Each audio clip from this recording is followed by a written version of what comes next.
العالمين والصلاة والسلام على سيد المرسلين وعلى آله وصحبه أجمعين أما بعد أعوذ بالله من الشيطان الرجيم بسم الله الرحمن الرحيم يا أيها الذين آمنوا لا يسخر قوم من قوم عسى أن يكونوا خيرا منهم ولا نساء من نساء عسى أن يكن خيرا منهن. آیت کریمہ اس کے اندر ایک ادب بتلایا گیا کہ ایک قوم دوسری قوم کا مذاق نہ کرے اور ایک عورت دوسری عورت کا مذاق نہ کرے.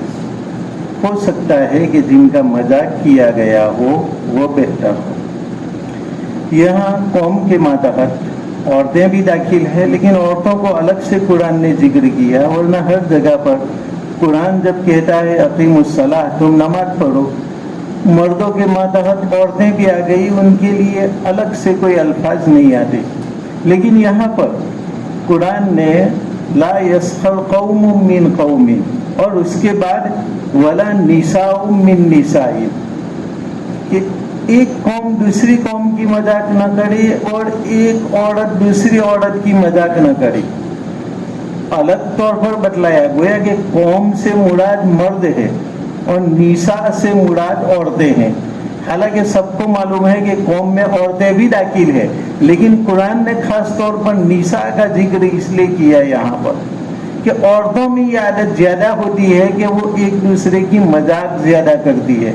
اس لیے الگ سے عورتوں کا بتلایا کہ مرد ایک دوسرے کا مذاق نہ کرے اور عورتیں ایک دوسرے کا مذاق نہ کرے، کیونکہ عورتوں میں یہ زیادہ پایا جاتا ہے کہ وہ دو عورتیں بیٹھی ہوئی ہوگی تو ایک دوسرے کی مذاق کرے گی، غیبت وغیرہ کرے گی. اس لیے عورتوں کا خاص طور پر تذکرہ کیا. اب یہاں پر قرآن نے یہ دو جملے استعمال کیے کہ مرد مرد کا مذاق نہ کرے، عورتیں عورتوں کی مذاق نہ کرے. اب دو چیزیں باقی رہ گئی کہ مرد عورتوں کا مذاق اور عورتیں مردوں کا مذاق کر سکتی ہے کہ نہیں. ظاہری بات ہے کہ ہر ایک جانتا ہے کہ نہیں کر سکتے، نہ مرد عورت کی مذاق نہ عورت مرد کی مذاق کر سکتی ہے. لیکن پھر قرآن نے دو چیزوں کا ذکر کیا اور دو چیزوں کو چھوڑ دیا کہ مرد آپس میں ایک دوسرے کی مذاق نہ کرے، عورتیں آپس میں ایک دوسرے کا مذاق نہ کرے. یہ تو بتلایا، لیکن یہ نہیں بتلایا کہ مرد عورتوں کی اور عورتیں مردوں کا مذاق نہ کرے. یہ اس بنا پر کہ لوگوں کو معلوم ہو جائے کہ یہ تو ہو ہی نہیں سکتا کہ مرد عورت کی اور عورت مرد کی مذاق کرے، یہ ہو ہی نہیں سکتا. اس لیے کہ مذاق آپس میں مخالطت سے، ایک دوسرے کے ساتھ ملنے جلنے سے اور بیٹھنے سے پیدا ہوتی ہے، اور شریعت کے قوانین کے اعتبار سے آپس میں مرد ہی اپنی مجلس سے لگا سکتے ہیں اور عورتیں مردوں کی مجلس میں حاضر نہیں ہو سکتی، اور عورتیں تنہا اپنی مجلس سے لگائے گی، اس میں مرد حضرات نہیں جا سکتے. تو جہاں مجلسیں لگے گی وہاں ایک دوسرے کا مذاق ہوگا، تو مرد کی مجلس سے الگ عورتوں کی مجلس سے الگ. اس لیے مرد تو آپس میں مذاق کریں گے، عورتیں آپس میں مذاق کرے گی، لیکن مرد عورت کا اور عورت مرد کا تو دونوں کی مجلس ہی جب شریعت اس کی اجازت ہی نہیں دیتی تو پھر یہ موقع ہی پیش نہیں آ سکتا. یہ الگ بات ہے کہ ہم نے شرعی قوانین کا لحاظ نہیں کیا اور اس کو ہم عدول کر گئے. اس بنا پر آج مرد اور عورتوں کی مخلوط مجلسیں ہوتی ہے. شادی بیاہ میں دونوں آپس میں مخلوط طور پر بیٹھتے ہیں. اسی طریقے سے کھانے کے اندر بھی شادی بیاہ کے اندر ایسا ہوتا ہے، لیکن یہ شریعت کے خلاف ہے. ورنہ شریعت یہی کہتی ہے کہ مردوں کی ایک الگ مجلس، عورتوں کی ایک الگ مجلس، اور مرد اور عورت دونوں کا اختلاط نہیں ہوگا. جب اختلاط نہیں ہوتا تو مذاق بھی ہو سکتا نہیں. اس لیے جہاں احتمال تھا وہ جملہ شریعت نے استعمال کیا کہ مرد تو آپس میں بیٹھتے ہیں، تو کہیں ایسا نہ ہو کہ ایک دوسرے کی مذاق کر لے اور مذاق کرنے کے نتیجے میں ایک دوسرے کا دل دکھائے، تو ایسا کام نہ کرے. تاکہ آپس میں مسلمانوں میں لڑائی نہ ہو، کیونکہ آگے قواعد بتلا چکے کہ آپس میں اگر لڑائی ہو جائے دو بھائیوں کے درمیان تو صلح کرا دو، اس لیے کہ مومن آپس میں بھائی بھائی ہے۔ تو اب اس بھائی چارے کو قائم رکھنے کے لیے قرآن نے عادلانہ 3 اصول یہاں پر بتلائے کہ ایک دوسرے کا مذاق مت کرو، ایک دوسرے کا عیب کے ساتھ نام مت لو، اور ایک دوسرے کو برے القاب سے مت پکارو۔ یہ تینوں چیزیں جب ہمارے معاشرہ کے اندر پیدا ہوگی تو پھر آپس کے اندر لڑائیاں نہیں ہوگی۔ اور وجہ یہ بتلائی کہ ہو سکتا ہے کہ جس کی تم مذاق کر رہے ہو وہ تم سے بھی بہتر ہو۔ کبھی ایسا ہوتا ہے کہ ہم نے کسی کا مذاق کیا، وہ ہم سے بھی بہتر ہوتا ہے لیکن ہم کو پتا ہوتا نہیں۔ کتابوں میں ایک واقعہ لکھا ہوا ہے کہ ایک آدمی مالدار تھا، اس کا ایک باغ تھا، باغ کے اندر اس کو چونکہ ضرورت تھی ایک مالی کی، تو اس نے ایک باغبان باغ کے اندر رکھا تھا۔ اب وہ باغبان کبھی پانی نہیں دیتا تھا، کبھی سو جاتا تھا، کبھی کوئی غفلت کرتا تھا، اس بنا پر باغ کا نقصان ہوتا تھا۔ اب باغبان جو گھر کا مالک تھا وہ باغبان کو بار بار کہتا تھا کہ تو کبھی سو جاتا ہے اور کبھی پانی نہیں دیتا ہے، تو میرے باغ کا تو بہت زیادہ نقصان ہو رہا ہے۔ آخرکار ایک دن گلاب کا ایک پودا مرجھا گیا، اس نے پانی نہیں دیا تو گھر والا جو مالک تھا وہ اس کے اوپر ناراض ہو گیا، اور ناراض ہو کر کے اس کو کہا کہ میں نے تجھے اس لیے نہیں رکھا ہے کہ تو یہاں پر بیٹھا بیٹھا سوتا رہے، میں تجھے تنخواہ اس لیے نہیں دیتا کہ تو ادھر ادھر جھانکتا رہے، جا اب تو اس کو ایک پہلے تو ڈوسا لگایا اور اس کے بعد اس کو معزول کر دیا اور کہا کہ جا یہاں سے تو معزول۔ وہ بیچارہ اپنا جو سامان تھا وہ لے کر کے چلا گیا۔ اب وہ آدمی کہتا ہے کہ اس کے جانے کے اندر 1 ہفتہ دیری ہوئی تھی کہ میرا نقصان ہونا شروع ہو گیا، کاروبار میں کبھی یہ نقصان ہوتا کبھی وہ نقصان ہوتا، میں کروڑوں کے اندر کھیلتا تھا، لیکن 1 سال میں میری یہ حالت ہو گئی کہ میں بالکل غریب سا آدمی ہو گیا، حالانکہ میں لاکھوں کے اندر کھیلتا تھا۔ اس لیے میں تو راستے کے اوپر آ گیا، اور اس کے بعد میں نے ایک اللہ والے سے شکایت کی اور میں نے کہا کہ میری اس طریقے سے حالت ہوئی ہے۔ اللہ والے نے جان لیا اور کہا کہ تمہارے گھر پر کوئی غریب آدمی مزدوری کرتا تھا، کام کرتا تھا، جس کو تم نے ڈانٹ دیا تھا اور نوکری سے نکال دیا تھا۔ تو انہوں نے بتلایا کہ ہاں ایسا ہوا تھا۔ فرمایا کہ تمہاری پوری جو روزی تھی اس غریب آدمی کے اوپر منحصر تھی، تمہارے کو روزی جو دی جاتی تھی وہ اس غریب آدمی کی وجہ سے، لیکن تم نے کوئی اس کی قدر نہیں کی۔ تو کبھی ایسا ہوتا ہے کہ جس کو ہم ذلیل، حقیر، غریب، فقیر سمجھ رہے ہیں، اس کے اوپر ہماری روزی موقوف ہوتی ہے، اور یہ حدیث سے بھی ثابت ہے۔ آپ صلی اللہ علیہ وسلم کے پاس ایک آدمی آیا اور کہا کہ یا رسول اللہ، میرا ایک بھائی ہے اور وہ جو روزانہ آپ کی مجلس میں آتا ہے اور مجلس میں بیٹھا رہتا ہے، علم سیکھا کرتا ہے، کماتا وماتا کچھ نہیں، میرے ہی پیسوں کے اوپر وہ پلتا ہے، اور میں جو کما کر کے پیسے سے کھانا لاتا ہوں اسی کھانے کے ذریعہ وہ کھاتا ہے، بس وہ تو میرے اوپر ہی پلا ہوا ہے، ذرا آپ اسے بتائیے وہ بھی کام کرے، میرا ہاتھ بتائے۔ آپ صلی اللہ علیہ وسلم نے فرمایا کہ لعلکم ترزقون بضعفائکم، شاید تجھ کو جو روزی ملتی ہے وہ تمہاری کمزوروں کی وجہ سے، کمزور کی وجہ سے روزی ملتی ہے۔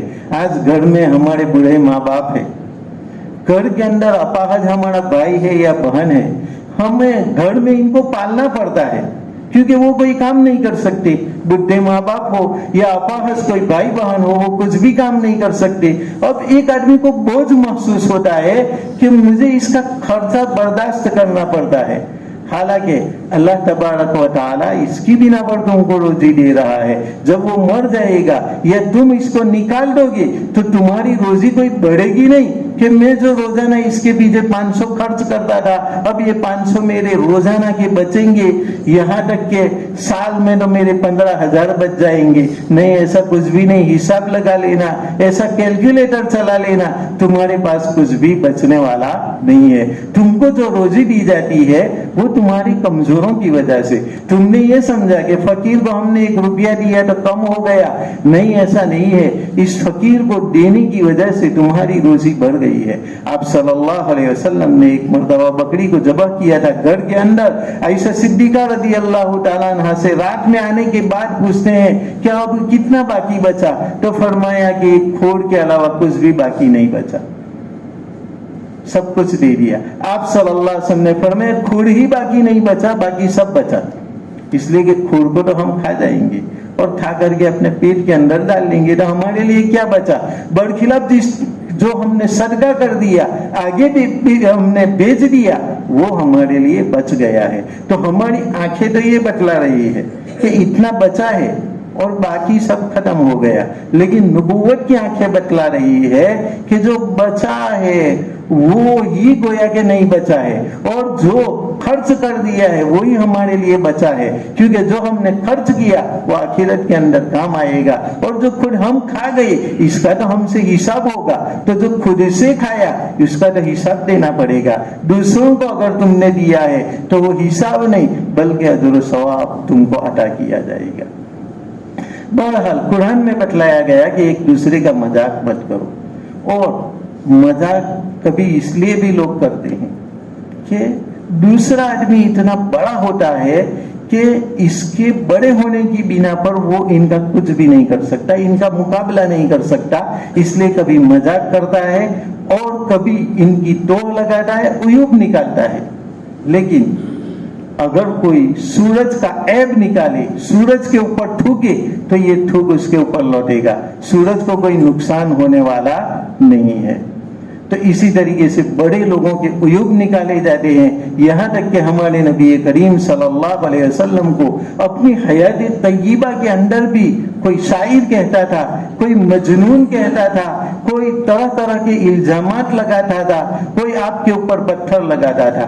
اور آج کے اس دور میں بھی ہمارے آقا صلی اللہ علیہ وسلم پر قسم قسم کے فقرے کسے جاتے ہیں. تو جو بڑی شخصیتیں ہوا کرتی ہے، جب ان کا مقابلہ کسی طریقے سے نہیں ہو سکتا تو لوگ ان کے عیوب نکالتے ہیں. اور اسی لیے ہمارے نبی کریم صلی اللہ علیہ وسلم کے عیوب نکالے گئے. اللہ تبارک و تعالیٰ نے آپ صلی اللہ علیہ وسلم کو تسلی دی اور کہا کہ یہ نبی آپ گھبراؤ نہیں، یہ لوگ آپ کو جھٹلاتے ہیں، وَلَكِنَّهُمْ یہ آپ کو نہیں جھٹلاتے، لَا يُكَذِّبُونَكَ وَلَكِنَّ الظَّالِمِينَ بِآيَاتِ اللَّهِ يَجْحَدُونَ یہ آپ کو نہیں جھٹلاتے، یہ اللہ کی آیات کا انکار کرتے ہیں. آپ کو تو وہ کہتے تھے کہ آپ امین ہو، آپ کو تو وہ کہتے تھے آپ صادق ہو، آپ کے پاس تو امانتیں رکھتے تھے، آپ کے پاس تو اپنے جھگڑوں کے فیصلے وہ چکاتے تھے. لیکن جب آپ نے اللہ کی دعوت دینا شروع کی تو اس وقت انہوں نے مذاق کرنا شروع کر دیا اور آپ کو پاگل، شاعر اور ساحر وغیرہ کہا.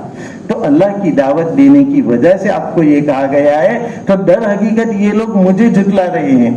تو لوگ اللہ کی بھی تکذیب کرتے ہیں، رسول کی بھی تکذیب کرتے ہیں، اللہ والوں کی بھی تکذیب کرتے ہیں. امام اعظم ابو حنیفہ رحمۃ اللہ علیہ، جن کو ہم ماننے والے ہیں، جن کی وجہ سے ہم حنفی کہے جاتے ہیں، بہت بڑے ہمارے امام ہیں. فقہ کے اندر جو مسائل ہے، وضو، غسل، نماز، روزہ، ان مسائل میں ہم ان کو فالو کرتے ہیں. یہ امام اعظم رحمۃ اللہ علیہ بہت بڑے علم والے تھے، اس لیے لوگ ان کے بھی پیچھے پڑے ہوئے تھے.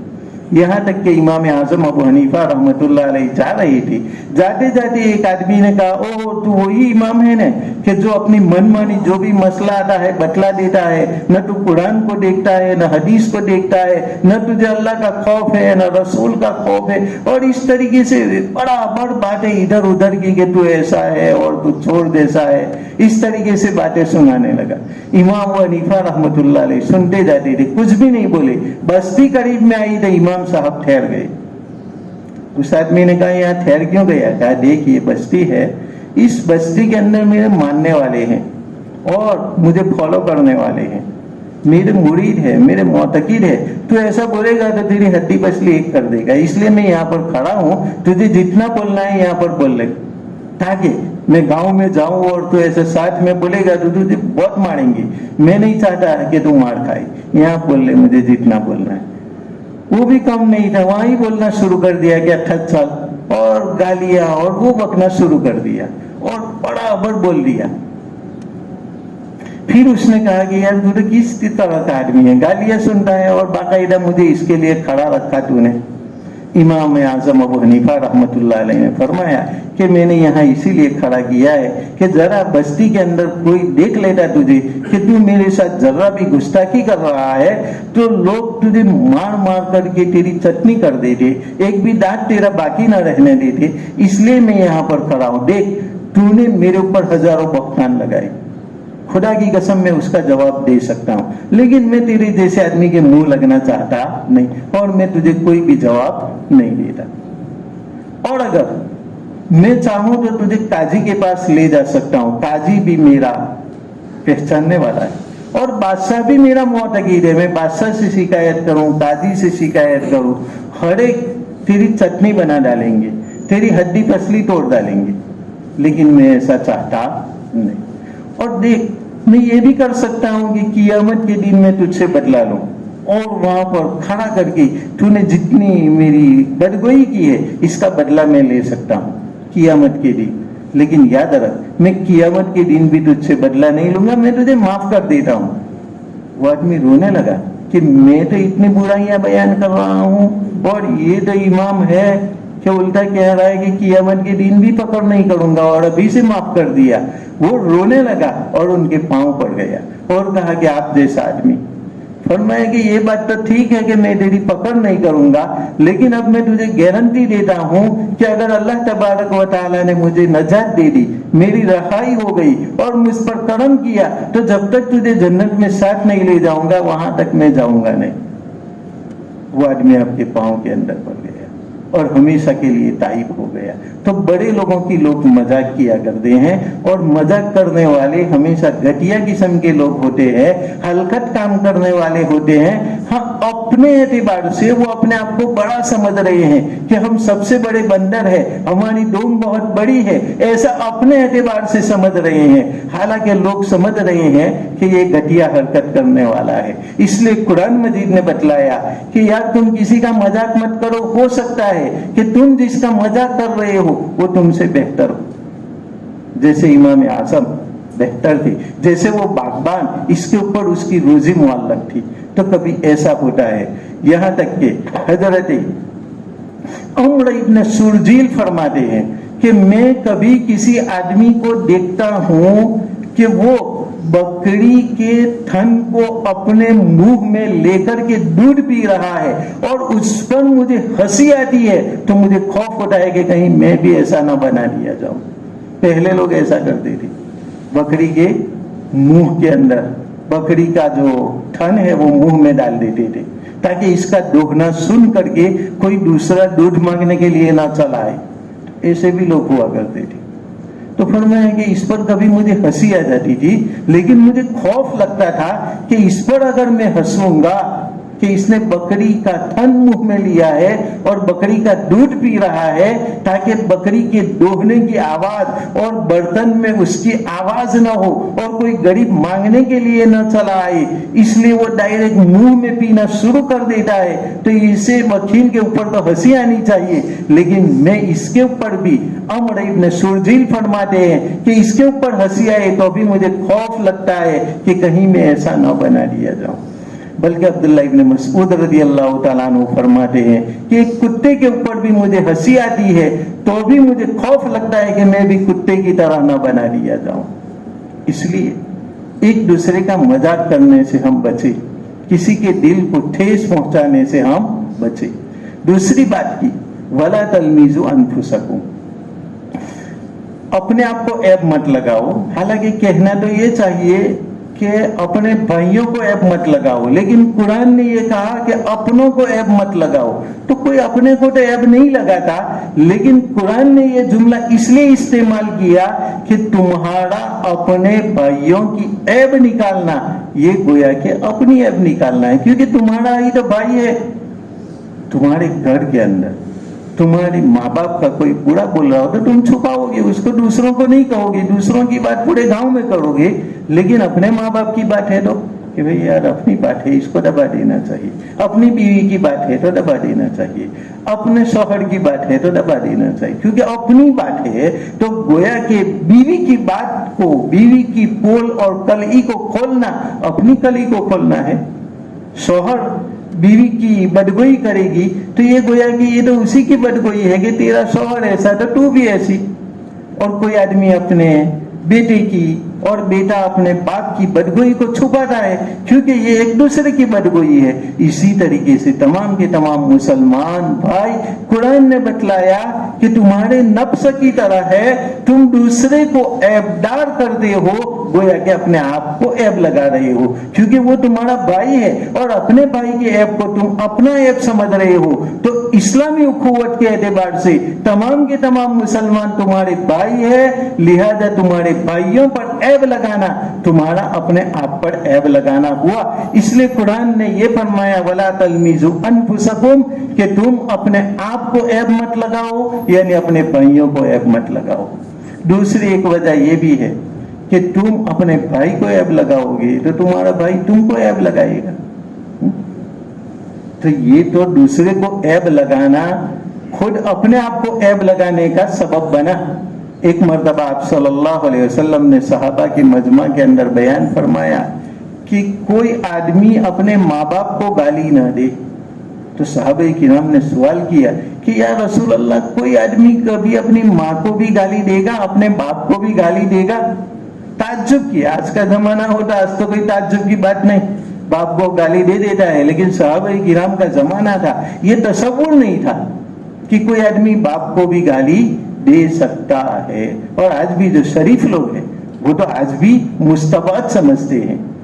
ہاں، جو لوگ حد سے بڑھ گئے وہ لوگ ایسا ہی سمجھتے ہیں، باپ کو یہی کہتے ہیں کہ تمہیں کچھ بولنے کا نہیں، تم نے ہمن نہ پڑے، لواڑا نہیں کروانا، اس طریقے سے باپ کے سامنے ایسا بکواس کرتے ہیں. حالانکہ یہ بہت بڑا گناہ ہے اور اس کی نیکیوں کو ضائع کرنے والا ہے. اللہ تبارک و تعالیٰ کو ناپسند ہے.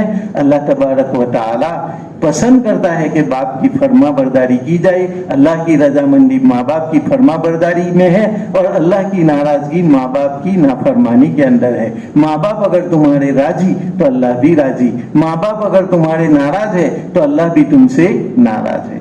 تو صحابہ کرام نے یہ سوال کیا کہ یا رسول اللہ، کوئی اپنے ماں باپ کو بھی گالی دے گا؟ تو آپ صلی اللہ علیہ وسلم نے فرمایا کہ نہیں، کوئی اپنے ماں باپ کو تو گالی نہیں دیتا، لیکن دوسرے کے ماں باپ کو گالی دے گا تو دوسرا اس کے ماں باپ کو گالی دے گا. تم نے دوسرے کو کہا کہ تیری ماں کی اس طرح اور باپ کا اس طرح، تو دوسرا بھی تو کہے گا نہیں کہ تیری ماں کی اور تیرے باپ کی. تو یہ گالی تم نے سنی اپنی ماں باپ کی، کیوں؟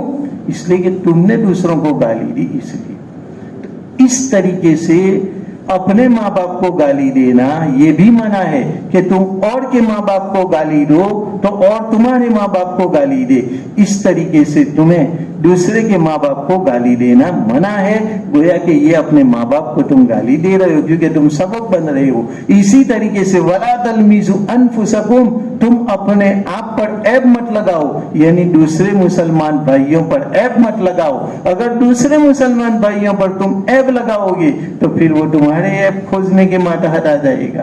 اس لیے ایک دوسرے کے عیوب کے ماتحت مت پڑو. عبداللہ ابن مسعود رضی اللہ تعالیٰ عنہ وہ امیر تھے، ان کے سامنے ایک آدمی لایا گیا اور فرمایا گیا کہ دیکھو اس کی داڑھی میں سے شراب ٹپک رہی ہے.